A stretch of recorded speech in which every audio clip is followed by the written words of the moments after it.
જેને પાપ કર્યા હોય આ ગુફામાંથી ઓલી બાજુ ન નીકળી શકે. આજે રાતે તો ભાઈબંધ પાણે આવ્યા. આજ તો આપણને સાંભળી જો બાળપણને પછી નીકળી જાય દરિયા કાંઠે ન કરવાના કામ કર્યા. જય દ્વારકાધીશ બધાને. આજ તો ખોડિયાર જયંતિ 6મી જાન્યુઆરી 2 આર્યા તો થોડી વાર સોંગ વગાડ્યા. ખોડિયાર જયંતિ હતી એટલે બે ભાઈબંધ ત્યાર થઈને નીકળી જાય ખોડિયાર માના દર્શન કરવા. પેલા આવી જાય લુણસા પરિયા દાદા એને પેલા દાદાના દર્શન કરી લીધા. આયા બધા શ્યામ અમરાના પેકેટ નાખતા હતા તો અમે નાખી દીધા. પછી આવી ગયા તપોવન ટેકરી અને હનુમાન દાદાના દર્શન કરી લીધા. પછી આવી ગયા બાબરકોટ કુળદેવી માના દર્શન કરવા. પછી અમારી ગાડીને ભૂખ લાગી ગઈ, થોડુંક પાણી પીવરાઈ દીધું. પછી અમે ડાયરેક્ટ આવી ગયા વરુડી માં આવ્યા હતા. બપોર થઈ જતા પછી દુકાનેથી લાડ બધા બબલા લઈને આવી જાય દરિયા કિનારે. પછી તો બધા બબલા ખોલીને એક કોથળીમાં ભરીને ભૂકો કરી નાખ્યો. બધા બબલાનો કચરો એક થેલીમાં ભર્યો તો જાતા ખેલે લેતા જાવ. ભાઈબંધને તો બબલામાંથી હોનાનો સેન જીડ્યો.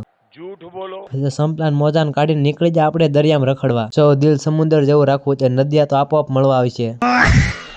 આ બાજુ ભાઈબંધ હું મગજ જોયા ખાડા ગાતો તો મેં પૂછ્યું હું કરશું કે રીલમાં આવે ને એવું બનાવું છું. પછી તો મેં મદદ કરવા લાગીને એવડું મોટું સામ્રાજ્ય ઉભું કરી નાખ્યું. પણ આ બનાવ્યું હું એને ખબર પડતી. ભાઈબંધ તો મૂડ ઓફ થઈ જતો, એને બનાવેલું સામ્રાજ્ય એને તોડી નાખ્યું. बंद करो हाथ. બંધ ક્યાંથી કરે? દિલ દરિયા જેવો હતો, નદી મળવા જતી હતી એને હું રોકતો હતો.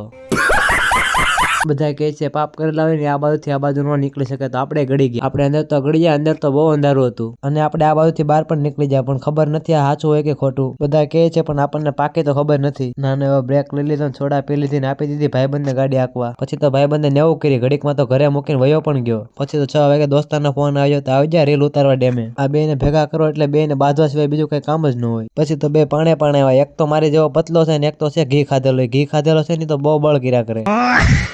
આ જો અમારા ગામનો સનસેટ નો નજારો. तू मेरे से प्यार करती है या नहीं करती ये बता दे तू बस. રાત પડી ગઈ એટલે ઓલી બાજુ આવવા મળ્યો. હાવજ નો અવાજ એટલે નીકળી જા ઘર બાજુ. मजा आया. મજા આવી હોય તો ફોલો અથવા સબસ્ક્રાઇબ કરવાનું ન ભૂલતા.